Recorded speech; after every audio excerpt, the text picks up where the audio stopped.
this guy, this is not my guy. Because this week on Close Talkers, we watched Season 6, Episode 23, The Understudy.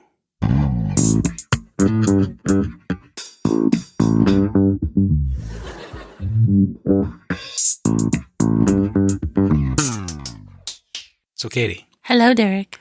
How did you like The Understudy? Okay, it was wild. I really want to know who wrote it. I guess I liked it. I liked it. I'm kombucha girl. I'm like, I don't know. Did you like it? Yeah. So, The Understudy was written by Marjorie Gross and Carol Leifer. It was directed by Andy Ackerman, and it aired on May 18th, 1995. Wow. I looked up the dates because I clued into the reference about halfway through. Like the first time we saw, I'm sorry I interrupted you, but the first time we saw the understudy and she was crying about the frankfurter, I think it was just so funny that I wasn't really thinking about how she looked like Tonya Harding. Oh, yeah? But I thought, she kind of looks like Tonya Harding. And then the second time, I'm like, is she supposed to be Tonya Harding? And then when Jerry said that people were calling him Gilooly'd, I was like, okay. I tuned into the reference when I was taking notes after the episode. And Really? Well, because I remembered the episode from when I was a kid. And Yeah. then, like, I knew it was a funny episode where the person got hurt and the understudy had to step in, but I didn't. Yeah. I think there was so much going on that the understudy story about Bette Midler getting hurt and it, being accused of doing it on purpose was lost in the fact that Bette Midler is there. Yeah. And a bunch of other stuff that happens. I mean, we're kind of getting into it, but talking about so much stuff going on, this was the first episode to air without a stand-up open. Yeah. And a stand-up open was filmed, but this episode ran long for the airtime, so they had to cut that. Yeah, the cold open with the crying girlfriend. So weird. Very weird. Yeah. They could have cut some of Jerry's, I would like to be mean backstage. It was the worst. I didn't like the show. Stinkaroo. Thanks for the tickets. There was...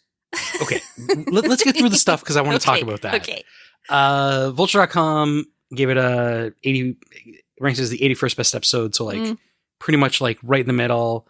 Screen Crush, lower half at 109. IMDb gave this a 7.9 out of 10 rating and a 148th ranking. So bottom quarter. Stinkaroo. Which I don't know, I kind of agree with. And I think what bothered me is I was like, so the first time, okay, well, we'll do the other stuff that we got. No, go. We'll get there. There was weird direction. I was actually wondering if I had missed it because I think Andy Ackerman directs every episode of Seinfeld from now until the finale. But there was so much weird stuff. So when Jerry was saying that stuff, yeah, he was turned around, hanging out the door, talking into a presumably empty apartment, looking straight down the barrel. It was really awkward. Yelling at the audience. In the universe, what is going on? Imagine George turned around in the hallway there. Yeah. And you're looking at this person It's also a weird camera angle. We're almost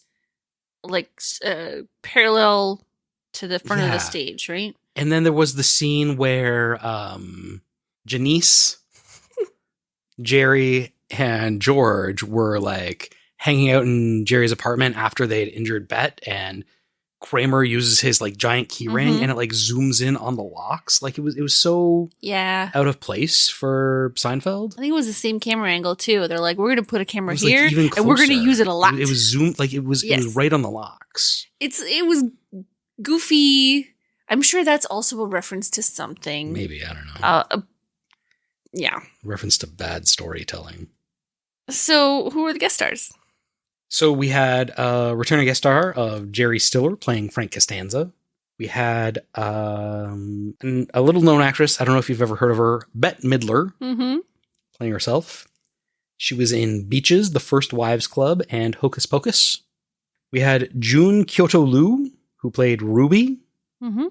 She was in Big Trouble in Little China, Bloodwork, and Lady in the Water. We had Amy Hill playing Kim. She was in Strip Mall, Naked Truth, and Maybe This Time. We had Adelaide Miller, not Midler, playing Janice. Is that a real name? Janice? No, they said Janice. I know they said Janice. She was in Point Doom, Sleep With Me, and Lonely in America. She did not have a very long IMDb page. And then we had the first appearance of John O'Hurley playing Jacopo Peterman. Jacopo? I think it's pronounced Jacopo. Jacopo Peterman. He was in All My Children, Duck Dodgers, and The Mullets. Do we, in the show, like, I've heard that his name is Jacopo Peterman, but he's always J. Peterman. Yeah. In the show, do they reveal that it's Jacopo? I don't know, because I was surprised when I saw, when I was doing the research, and it was like, this is the first appearance of Jacopo Peterman. I was like, who? I wasn't sure until, I didn't know if J. Peterman was a real company. Is it? It is. Oh. Is it a clothing? It's a real company. It's like what this is. It's like, so Larry David and Jerry Seinfeld, for some reason, this catalog just started showing up at the writer's room, and they would like flip through it, and they would make fun of it because the way that they described the copy was all so of silly. Yeah, the clothing was like Hemingway-esque, and so they made a character based off a real life clothing company. I mean, good publicity for them, I guess. Yeah. So we've said everything, but I'll read the synopsis. George runs over Bette Midler in a softball game. Jerry's girlfriend cries easily. Elaine thinks her manicurists are making fun of her.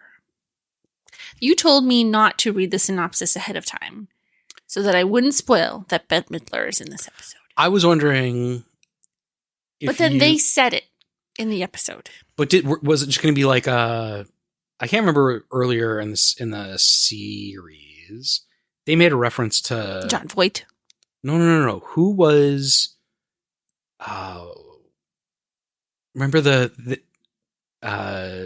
got some celebrity's phone number, and then the cream in Kramer's pants ruined the little slip. Uma Thurman? Was it Uma Thurman? Uma Thurman, yeah. Yeah. But you never see Uma Thurman, right? So I didn't know if I thought it would be that. Yeah. Because you made a fuss about the guest star and they said it, I was like, it's Bette Midler's going to be there. Should have just left well enough alone. Have you ever seen Beaches? No. I have not either, but someone we like, Jessica St. Clair, actress, podcaster, her daughter watches Beaches like every week. Apparently it's a real tearjerker. She doesn't ruin her makeup.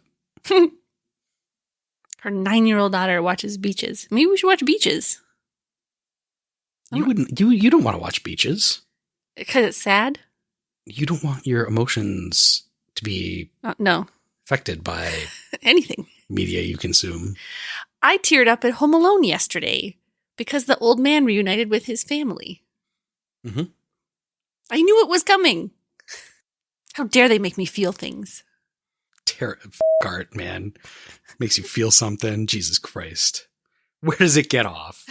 Where does art get off? Give me silly, just bubblegum nothingness. Hey, when's your art show? Let's throw it back to last week. My boot came untied. So, how'd you do? I think I nailed it. What did I say? My boot came undone or something like that. Yeah. That's the only part I clipped for the throwback. Yeah. I thought that happened earlier in the episode.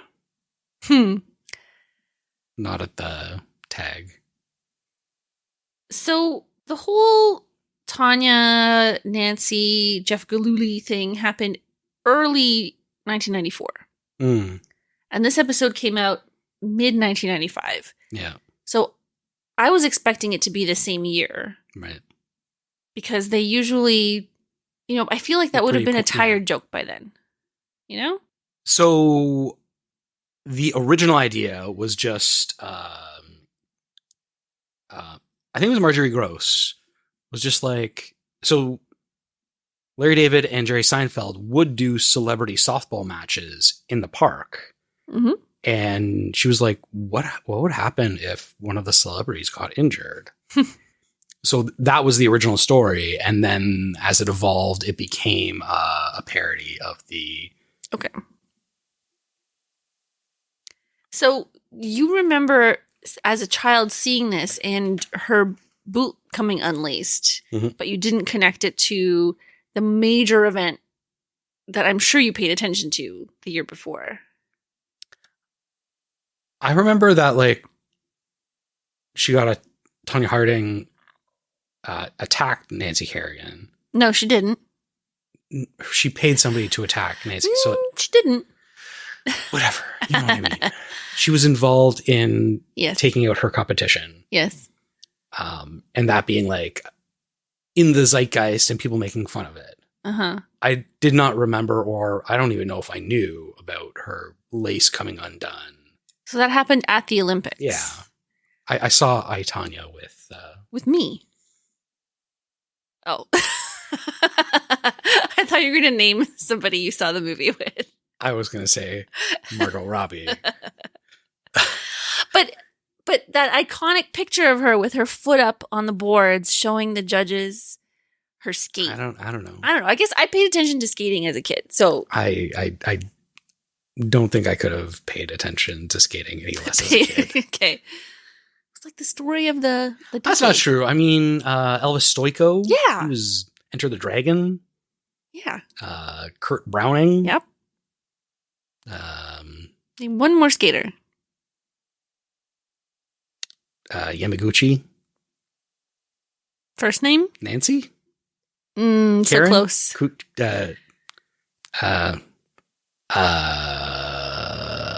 We're leaving all this silence. Tessa Virtue. Who calls understudies a shifty bunch? Kramer? Yeah. I wondered if this was like inspired by Showgirls. That's a reference that you would get. I didn't see Showgirls until I was probably in my 30s. I didn't like Kramer in this episode, especially his rant when Jerry, George, and Tonya are sitting on the couch. We've not seen him care about Broadway before. Everybody was acting weird. Yes. Out of character. Well, yeah. Blown up characters. I guess. I like don't know. Jerry mugging and goofing and saying lines to nobody in his apartment was weird. Kramer's rant was weird. Yeah. I mean, Elaine was pretty much even Steven and George. Yeah, I was thinking about Elaine's storyline, and it didn't... It didn't intersect at all. Yeah, which was kind of strange. They probably just like needed to fill time, but then... But then it went overtime. They needed to use her somehow. They needed to set up her getting a job with Jay Peterman. Her story with Frank Costanza in a different A story would have made more sense. Yeah, sure. Because, I mean, it like all the Frank stuff was very funny when he said, "This is not my kind of guy." You laughed out loud. Mm-hmm. You guffawed. This is not my guy is reference to Buddy Rich line, which Seinfeld has previously used. Okay. Do you know? So, did you look up what they were actually saying? Because I looked up how to say "this is not my guy" in Korean, and it didn't sound like what he said. No, that I don't think that was what Frank Costanza said. What was Jerry Stiller does not speak Korean, in case you were wondering. I don't think Jerry Stiller spoke Korean. Did anybody speak Korean in this episode? I was wondering, like, if we held up, could we Google Translate what the nail ladies were saying? The nail ladies were saying, like, from the TV to our phones? I'll do it in corrections. Because this is not my kind of guy sounds like in Korean. 이 사람은 내 타입이 아니야. South or north? I think Korean's Korean. Oh, no, it's not. Well, there's no option for South or North Korean in Google Translate. There was, what movie was it? Did you know Samsung makes a rocket launcher with the exact range from Seoul to the North Korean border? Sorry, you were saying? What's the Jason Statham movie where Crank? I think in the movie Crank, there's like Jason Statham has to fight a bunch of Asian gangs. Okay. And they just like cast, you know, it wasn't like Korean people. It wasn't like whatever. It was just like any Asian actors. And then when the Asian actors were like, well, like, what do you want us to like yell at him? The directors were just like, yell whatever you want. We're just going to like dub underneath it. So, or subtitle underneath it. So they're like yelling stuff and it doesn't match up at all. I'm pretty sure it's Crank. Who was the actress that was in Crank with him? Just kind of nuts. You know what I'm talking about? Oh, yeah. Biling. What are we talking about? Frank Costanza met Korean Sung Young subtitles. Moon. Sung Young Moon. Face was like a big apple pie. I mean, again, this is 2 different episodes, and the Frank and Elaine episode is a good one. I think both Vulture and Screen Crush did knock this down a little bit for making fun of the Asian community. Just because he looks like a big apple pie? He's got a big round face. Yeah. When the nail ladies were talking and, you know, everything related to Korea, while Frank was funny, I was like, I'm sure this is not great. I'm sure they're not treating this in a super good way because it's 1995. Yeah. I mean, so if you want to close off the Frank and Elaine storyline, well, I mean, we should probably talk about shoes in the house, but also what Frank just reconciled with Estelle. Yep. And then he's stopping short with Kim, and he had an affair that he just like brought up. It's season 6 finale, baby. We're just throwing out all the stops. Okie dokie. We're stopping short and we're grabbing everything, which they don't do in their culture. Couldn't she see the irony of in Frank's culture, they don't take off their shoes when they enter the house? Or jump on a bed. We watched Home Alone this past weekend. He runs full on from outside his house in the snow directly into his parents' bed without taking off his boots. If you're a kid at home alone, why would you even put your shoes on in the house? I don't understand the shoe in the house thing. I saw a Reddit thread about it, and they were like, somebody was like, Americans, why are you doing this? And they were like, well, don't you want to be more comfortable? And I was like, yeah, that's why I want to take my shoes off. Do you think it's like sneaker culture? I don't know. I really don't understand, and I don't understand how you. Yeah, I just don't understand. The only exception is that if you're having a fancy party. Yeah, okay. And you would let people keep their shoes on if they wanted to. If they wanted to take them off, you should take them off. I brought a pair of slippers to work. And I take off my boots and shoes, and I put on my slippers, and I walk around my office in slippers. Yeah, I did that too. Yeah. You know what? Everybody talks about them, and I'm like, yeah, I'm comfortable. Exactly. I got a lot of questions, a lot of comments. I basically wore a Snuggie and slippers at work because I'm there for 8 hours a day, and it's freezing cold. Why would I want to sit there in my boots? So let's talk about this opening scene.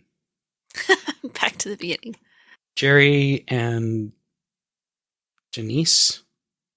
I didn't recognize her from, I know it's the same person, but I didn't recognize her from this scene to the next because the next time we see her, they're playing softball and then her hair's up the rest of the time. Mm. So I was kind of like, just a blonde woman is sitting on his couch. They're dating, right? He questions whether he should date her. Is this their first date? Why isn't he sitting next to her? Why isn't he sitting next to her? Do you imagine going on a date? Hey, let's watch Beaches over at my house. And then... That's the thing. Why is he sitting so far away? It's not typical Jerry behavior. Weird. He would have been sitting next to her, like, trying to... console her. Yeah. Instead, he would have had to make quite a voyage to comfort her. So at Ruby Nails, Elaine thinks they're calling her a dog, and she says gay. And gay is the word for dog in Korean. But I don't think they were saying that. I don't think I heard them say that. They were saying princess. The subtitle said they were saying princess, but were they saying princess? Maybe it's gay. Gay. Tones. Gay. Is Korean a tonal language? I think so. Princess is Gongju. Gongju. I don't think they were saying that either. Okay, so I wrote, oh no, my frankfurter. My frankfurter fell, oh no. Uh-huh.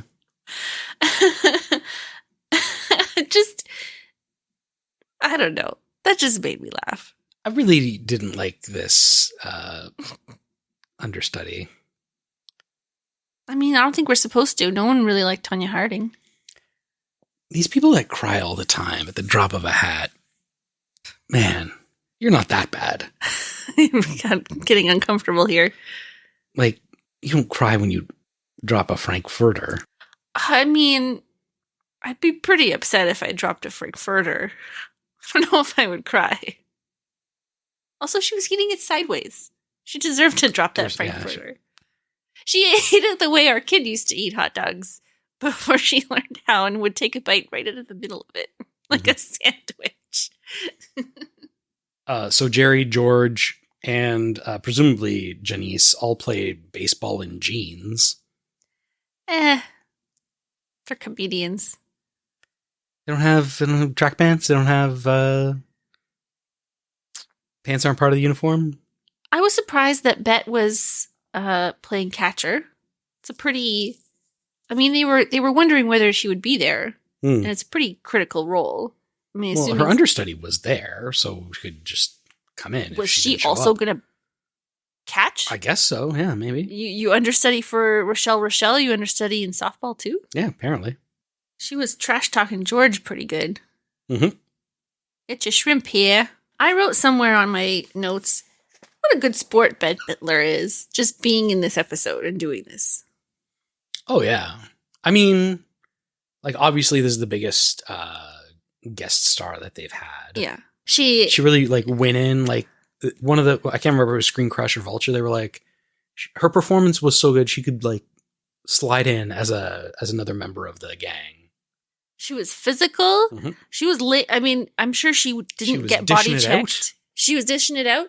She was laying in the dirt and let Kramer like cradle her head into his armpit. Mm-hmm. So I don't know if you saw in the scene. I don't know if it was really her or whatever, but like when George bowls over whoever is standing there at home plate, like somebody catches them. Yeah. And then in the next scene, like they're not there. So I was like, how come they didn't just use like a mat or something? So maybe it was Bet. Maybe it was Bet. Bet. Bet means I agree, right? In the young people's parlance? People in the slang too. I don't know. Okay. Cap? It's all cap. No fact.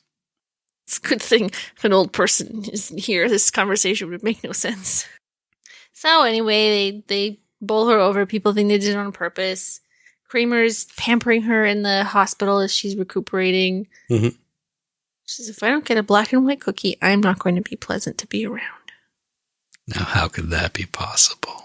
Then he asks her, like, what Bob Barker's deal is. Does he really care about the prices? I think that might be my favorite line in this episode. I know we're done with Elaine, her story, but I wrote down when she's describing her own shirt as innocence and mayhem at once. I guess we kind of cut it off for like her in the nail salon, but then we didn't talk about, walking through the night. It doesn't matter why you're crying. So I'm excited to see Elaine in this new role when the next season starts. Because I think maybe this is when I started watching some. Oh, yeah. Okay. Because I remember Jay Peterman. Yeah. So like I can picture some scenes of Elaine and him. So maybe I'll recognize stuff. I don't remember. I don't know what's coming at all. But I guess I had more awareness post 1995 of Seinfeld. Is there any storyline that you are like, in your mind, it's like, okay, this is a Seinfeld thing that we haven't seen yet? No, I knew about the contest.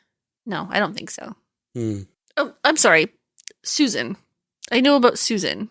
And I know that she dies.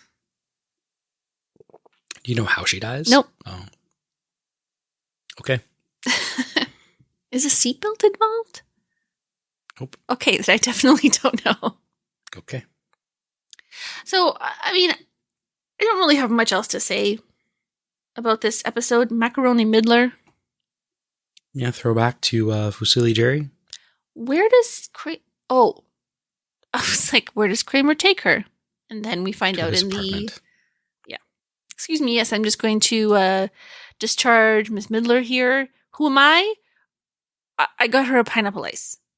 Let's go. Taking you the only place I'm sure you can be safe. Where are her people? Kramer is now her person. She had a whole She entourage. walked in with people. Yeah, sure. Where were all of them? That's a good question. I guess if you're like a publicist, like, you just gonna like hang out with Bette Midler? An assistant? I guess Kramer's pushed them all out. Let's hire an assistant. All right, we wrapping this one up? Yeah. Okay. Season 6. In the bag. Next week, we'll be coming at you with a bonus episode. Holiday time. Yeah, we're waiting season 7 until the new year? Yes. After next week, we were back January 11th. Mark it on your calendars with a big red star. Yeah, we'll be in season 7 already. Crazy. Yep. I guess we won't even say what is the next episode because I didn't look it up. The proposal. Okay, what's it about? Jerry and George propose to their girlfriends. Wow. Can't wait. I have corrections. Oh, so do I. Is it about hockey gossip? Oh, yeah. So I had a bit of hockey gossip. Did you know Brendan Shanahan had an affair with a teammate's wife? Yikes. And then married her. Slightly better.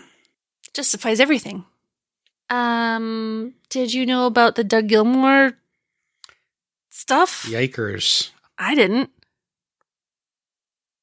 There must have been an agreement in the Toronto media never to discuss it because I didn't hear a peep about that stuff until I was looking up the hockey gossip we talked about last week. If you don't know, just Google it. I don't even want to talk about it. So we might have needed to like underline when we said the things about Corey Perry allegedly. We should have like emphasized the alleged. Okay. In that. So you did say it, so we can't be sued for libel. To give a timeline of events. November 21st, Perry practices normally with the Chicago hockey team. November 22nd, Perry is a healthy scratch for the game against the Blue Jackets. November 23rd, Luke Richardson, the head coach of the Chicago hockey team, calls the scratch an organizational decision. Mm-hmm. I believe on the 24th, Corey Perry puts out a statement that it's his decision. On the 25th, Kyle Davidson, the GM of the Chicago hockey team, reveals that Perry will be absent for quote-unquote the foreseeable future. On the 28th, the Chicago hockey team places Perry on waivers for the purpose of contract termination. On the 29th, he clears waivers and his contract is terminated. And then on the 30th, Perry releases a statement. Saying what? I would like to sincerely apologize to the entire Chicago hockey team organization, including ownership, management, coaches, trainers, employees, and my teammates. I would also like to apologize to my fans and my family. I am embarrassed and I've let you all down. As a result of my actions, there has been speculation and rumor. I'm sickened by the impact this has had on others, and I want to make it clear that in no way did this situation involve any of my teammates or their families.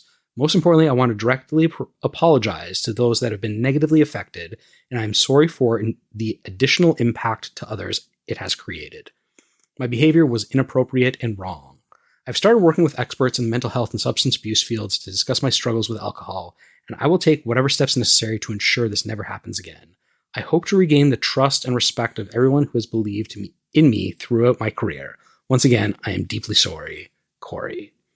And in an unrelated statement around the same time, the GM came out and said it didn't involve any so where hockey did members of their the staff. Connor Bedard's mom stuff come from? So that was just like a rumor. And I was listening to a hockey podcast and they talked about like there was so much confusion around like that time. So it's not normal if a player's going to be healthy scratch for that game that he would practice, do the skate beforehand. Like he would just like it's supposed to be like a warm up to get ready for the game. On this trip, there was no Chicago hockey media that came with the Chicago hockey team. So like there's nobody there to like could have seen what had happened or like get more information like in it. And so they were just getting statements from the team and it seemed weird. And so there was this like vacuum of information that just rumors filled, but it exploded to the point where it's such a specific rumor. So it's a very specific rumor, but like Chris Johnson from The Athletic, he was like taking the subway in downtown Toronto and somebody like walked up to him and was like, "Did Corey Perry do it?" it just like engulfed like the. Why would Bedard's mom be there if they were playing in? Oh, it was the mom's trip. Oh, see, I didn't know that. So it definitely happened. I don't know. Can I cut in my reaction to when you said it was Connor Bedard's and I'm thinking girlfriend? Go ahead. Mom! I mean, Corey Perry is probably closer to Connor Bedard's. Of course he is. He's a mentor to the young rookie. So much like a father figure would be. The Winnipeg media directly asked Connor Bedard about it. Like, come on, guys. Yeah. What did he say? He was just like, it's just a bunch of internet bullshit. So I want to know then what happened. I don't like these PR statements. Yeah. If it's not that, say I was drunk and I made an ass of myself in a bar. Or I was drunk and I cheated on my wife with a waitress or whatever it was. Because then people are just going to speculate. So similar to that, Ottawa Senators player Shane Pinto was suspended for 41 games. For what? Somewhat related to gambling. Oh, yes, I did hear about this. So in the CBA, it says you're allowed to gamble. You're not allowed to gamble on hockey games. Mm-hmm. But they're like, they said in the statement, he didn't gamble on hockey games. Okay. So it's like, well, then what did he do? And it's 41 games. And if you were another player and you don't have, like, you can't ask Shane Pinto, what did you do? And I don't know if they get extra information, but you figured like if every player in the league got extra information, this would have leaked out somewhere. Yeah. But it's like in the statement, it's just like the only thing you're not allowed to do is bet on hockey games. He didn't bet on hockey games. We're suspending him for 41 games. That is a giant suspension. You could baseball swing your stick on somebody's head and get a shorter suspension than 41 games. Wow. The other thing is there's like some whole like contractual dispute where the Senators didn't have enough money under the salary cap to sign Shane Pinto. And then they were like delaying. And then this news came out that he was going to be suspended. So if he's suspended, like the amount that it counts against the cap is reduced because he's only playing for half a season. So like it helped the Ottawa Senators in like this weird way. Weird. So there's this whole like conspiracy theory about. Yeah. Well, and I'm sure dumping Corey Perry's contract works for the Chicago hockey team too. So the Chicago hockey team wasn't up to the cap, and they had like a young team, and they signed a couple of veteran forwards and like put out statements like, we want to bring them in to like guide the team and like build the future in Chicago. So from that perspective, I guess it didn't work out.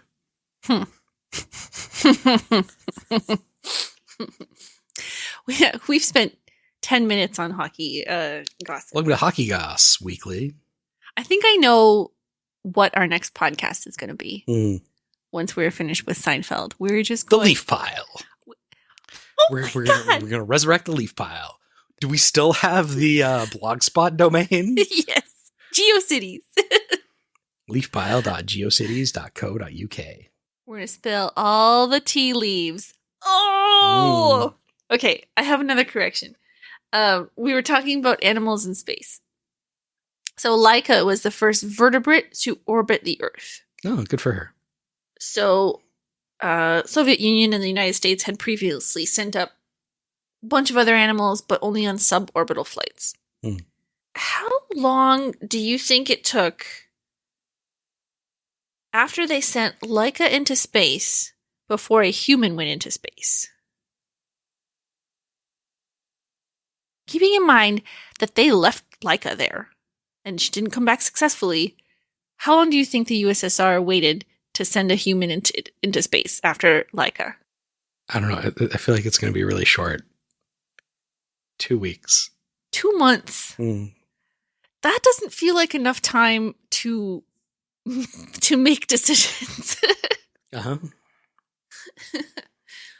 I wanted to mention there's a song about Laika by Moxie Fruvis, but I didn't want to bring up Django Meshi, who was in Moxie Fruvis, but we're talking about people behaving badly, so that might have been a good tie-in.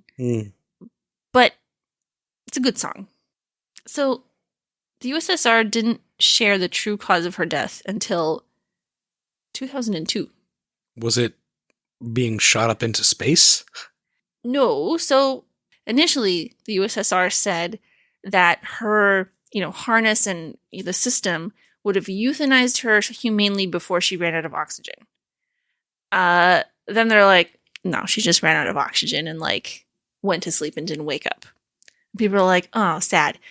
No, that's not what happened. She overheated, the cooling systems failed, and she basically burnt up in space, alive, which is so horrible. That's even sadder than just going to sleep and calmly floating around the Earth forever. So being shot up into space did have something to do with her death. And then 2 months later, they sent a human man. It was a space race. Yeah. They didn't even have airbags in cars. 2 dogs went to space and came back alive. Tsikhan and Dezik. Space agencies are still sending animals to space. In 2021, they sent squid to the space station. I really thought you were about to say they're still alive. So the reason that animals are still being sent up there is, a big reason is for the study on aging and the lifespan of your cells in a zero gravity environment. Why squid? I don't know, but squid are up there right now. I remember watching the show, and it was like, we're trying to catch a giant squid. And they caught the right species of giant squid, but it was like the size of a hand. Okay. It's a baby giant squid. And they were like, okay, we'll put it in a pool. We'll put it in dark, room with no light. And then after a couple of days, it died. Oh.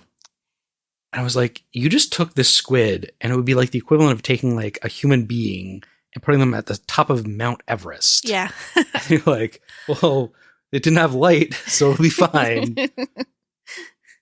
Okay.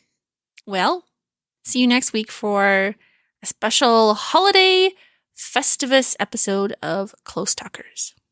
How much dairy do you think we can drink? We're going to find out. Bye-bye. Bye. Believe it or not, this is our podcast. Please subscribe at the end. If you subscribed, we would be happy.